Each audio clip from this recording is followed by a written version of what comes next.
Hello class 11th, welcome to the easy eco class.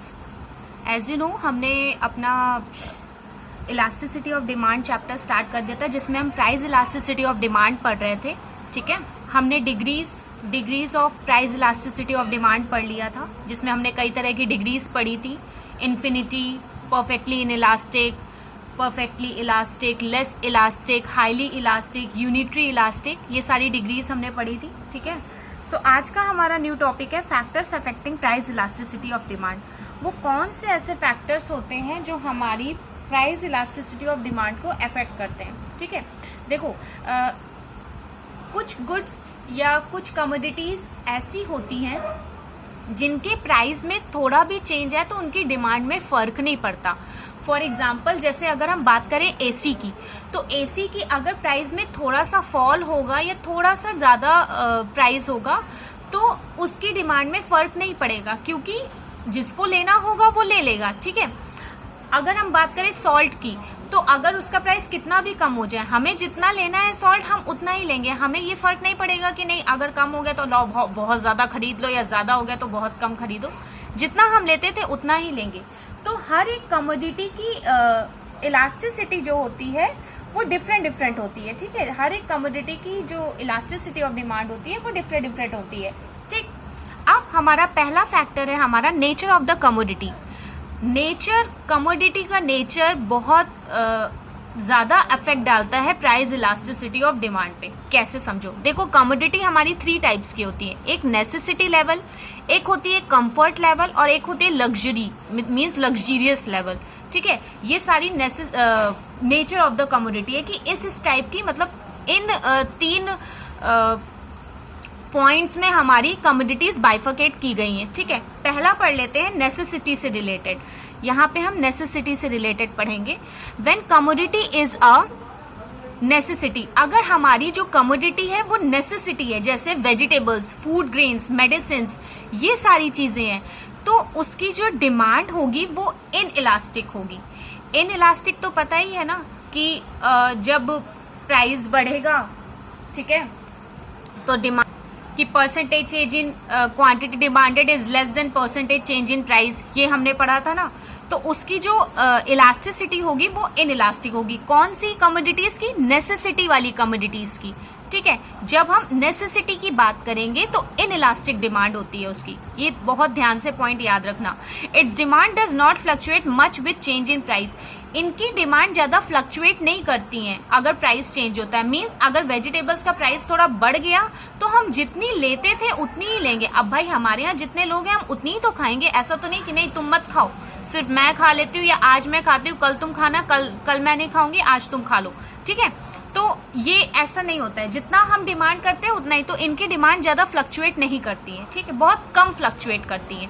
ठीक, now अब हम comfort level की बात करते हैं। ठीक है, व्हेन कमोडिटीज कंफर्ट, जैसे जब कोई कमोडिटीज हैं वो कंफर्ट लेवल की हैं, जैसे फैन हो गया, रेफ्रिजरेटर हो गया, टेलीविजन हो गया, ये हमें कंफर्ट देती हैं। ठीक है, it's demand is generally elastic. इनकी जो डिमांड होती है वो इलास्टिक होती है। ठीक है, इनकी डिमांड क्या होती है? इलास्टिक होती है।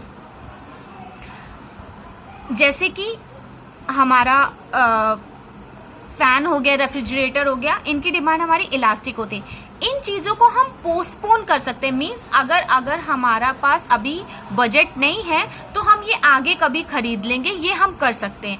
ये चीजें पोस्टपोन करने वाली होती हैं। ठीक है, ये कमोडिटीज हम पोस्टपोन कर सकते हैं कि आज हम अगर नहीं खरीद पा रहे हैं तो हम कल खरीद लेंगे या इन फ्यूचर खरीद लेंगे। ठीक, now talk about the luxury goods. When we talk about commodities is luxury like AC or car etc. Its demand is generally more elastic. इनकी जो डिमांड होती है वो ज्यादा इलास्टिक होती है, मतलब हाईली इलास्टिक होती है as compared to the demand for comfort. मतलब जो कंफर्ट लेवल की कमोडिटी की डिमांड होती है वो ठीक इलास्टिक होती है, मतलब इलास्टिक होती है, बट इनकी ज्यादा हाईली इलास्टिक होती है। हमने हाईली इलास्टिक का पढ़ा था ना, जब elasticity of demand is greater than 1 होता था, जिसमें हमने पढ़ा था when the percentage change in quantity demanded is more than the percentage change in price.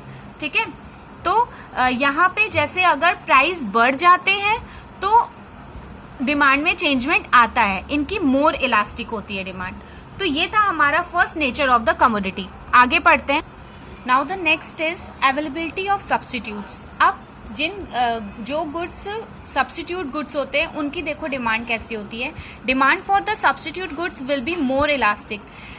Substitute goods की डिमांड जो होती है वो मोर इलास्टिक होती है, ठीक है, मोर इलास्टिक होती है। मीन्स अगर बायर चाहेगा तो क्या करेगा कि अगर थोड़ा सा भी प्राइस में चेंजमेंट आता है, मतलब स्लाइटली भी चेंज होता है, तो तुरंत जो कंज्यूमर जो है वो दूसरे सब्स्टिट्यूट गुड्स में शिफ्ट हो जाता है, जैसा कि मैंने आप लोगों को बताया था, ठीक है।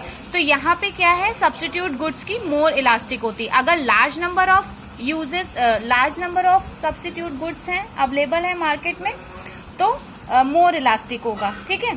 जैसे कि पेप्सी और कोक का या फिर टी और कॉफी का ले लेते हैं, ठीक। सो ये था हमारा सब्स्टिट्यूट गुड्स के। अगर फ्यू नंबर ऑफ यूजेस हैं, मतलब कम यूजेस हैं या कम यूजेस बोल रही हूँ मैं, कम सब्स्टिट्यूट गुड्स अवेलेबल हैं, तो उसकी इलास्टिसिटी जो होगी वो लेस होगी। मतलब अगर large number of substitute goods available हैं तो उसकी इलास्टिसिटी जो होगी वो मोर होगी। और अगर फ्यू आपके सब्स्टिट्यूट गुड्स अवेलेबल हैं तो उनकी लेस इलास्टिक होगी, ठीक है। जस्ट इसका अपोजिट। इनकम लेवल पे आ जाते हैं। Elasticity of demand for any commodity is generally less for higher income level. Elasticity of demand जो होती है लेस होती है जिनकी इनकम जो होती है वो जिनकी इनकम हायर होती है उनके लिए elasticity of demand less elastic होती है, ठीक है, लेस इलास्टिक होती है इन कंपैरिजन टू किसके, जिनकी लो इनकम लेवल होती है, ठीक है। क्योंकि जनरली देखो रिच लोगों को कोई फर्क नहीं पड़ता है, अगर थोड़ा भी प्राइस में चेंज आता है तो उनको कोई फर्क नहीं पड़ता, बट उसी जगह पुअर पर्सन को बहुत फर्क पड़ता है, वो तुरंत अपना डिमांड चेंज कर देता है, ठीक है। तो इनकम लेवल का ये केस है कि इनकी क्या है कि लेस इलास्टिक होती है, ठीक है, लेस इलास्टिसिटी होती है। Now next is level of price. Level of price पढ़ लेते हैं। Costly goods like AC, car, laptop have highly elastic demand. जितने भी कॉस्टली गुड्स होते हैं उनकी जो डिमांड होती है वो हाईली इलास्टिक होती है। मैंने जैसे कि आपके लग्जरी गुड्स में आपको एसी और कार का एग्जाम्पल दिया था, ठीक है। उनकी इलास्टिसिटी कैसी होती थी, हाईली इलास्टिक होती थी, मोर इलास्टिक होती थी कंपैरिजन टू कंफर्ट वाले गुड्स से। Demand for in expensive commodity like match box, needle etcetera is in elastic. जो गुड्स इन एक्सपेंसिव होते हैं, मतलब कम प्राइस के होते हैं, उनकी डिमांड जो होती है वो इन इलास्टिक होती है। Elasticity of demand in elastic होती है क्योंकि इनमें अगर थोड़ा भी चेंज आएगा तो डिमांड में ज्यादा फर्क नहीं पड़ेगा, इसलिए इसको इन इलास्टिक बोला गया है, ठीक है। हाईली इलास्टिक क्यों बोला गया है कि थोड़ा भी फर्क आता है तो इनका भी कोई भी चेंज, मतलब वो नहीं कि खरीदना है तो खरीदना ही है, ठीक है, ये केस है यहाँ पे। नेक्स्ट है आपका postponement of consumption.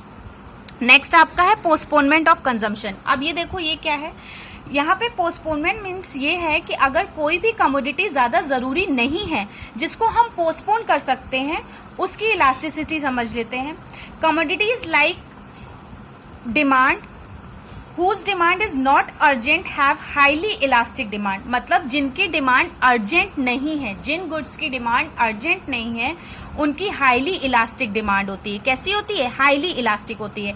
However for urgent demand, जैसे कि मान लीजिए लाइफ सेविंग ड्रग्स हो गई हमारी, अर्जेंट है उनकी डिमांड कि मतलब किसी की जान बचानी है, हमें तुरंत हमें ये ड्रग चाहिए, तो उनकी कैसी डिमांड होगी, वो उनकी इन इलास्टिक डिमांड होगी। तो जो चीज हम पोस्टपोन कर सकते हैं, जो कमोडिटी हम पोस्टपोन कर सकते हैं, उनकी हाईली इलास्टिक डिमांड होती है, और जो चीज हम पोस्टपोन नहीं कर सकते, हमें तुरंत चाहिए, उनकी कैसी डिमांड होती है, इन इलास्टिक डिमांड होती है। नेक्स्ट समझ लेते हैं। नेक्स्ट है आपका टाइम पीरियड पे। देखिए, for short period demand is in elastic.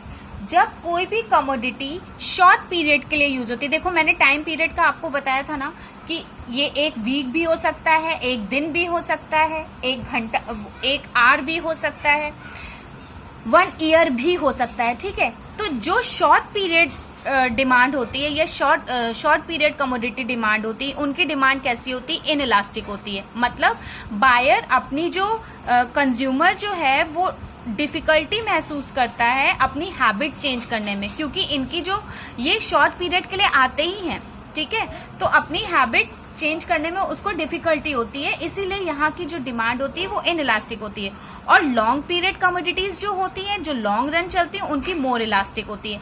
यहाँ पे बायर जो है वो हैबिचुअल हो जाता है उस चीज का, ठीक है, इसीलिए मोर इलास्टिक होती है। नेक्स्ट है आपका हैबिट्स। नेक्स्ट फैक्टर है हैबिट्स, समझ लेते हैं। Habitual necessities have less elastic demand like alcohol tobacco.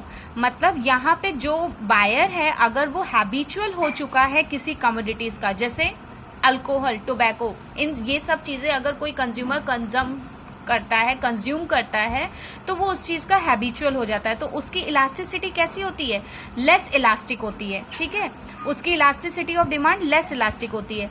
लेकिन अगर वो हैबिचुअल नहीं है तो उसकी कैसी होगी, मोर इलास्टिक होगी, ठीक। नंबर ऑफ यूजेस, अब आ जाते हैं, नेक्स्ट है आपका फैक्टर नंबर ऑफ यूजेस का। कोई भी कमोडिटी के अगर ज्यादा नंबर ऑफ यूजेस हैं, ठीक है, सेवरल यूजेस हैं किसी कमोडिटी के, तो उसकी डिमांड कैसी होगी, इलास्टिक होगी, ठीक है, उसकी डिमांड कैसी होगी, इलास्टिक होगी। और अगर फ्यू यूजेस हैं तो उसकी डिमांड कैसी होगी, लेस इलास्टिक होगी। ये मोर इलास्टिक और वो लेस इलास्टिक। मतलब अगर हम किसी कमोडिटी के नंबर ऑफ यूजेस ज्यादा होते हैं, ठीक है, जैसे मैं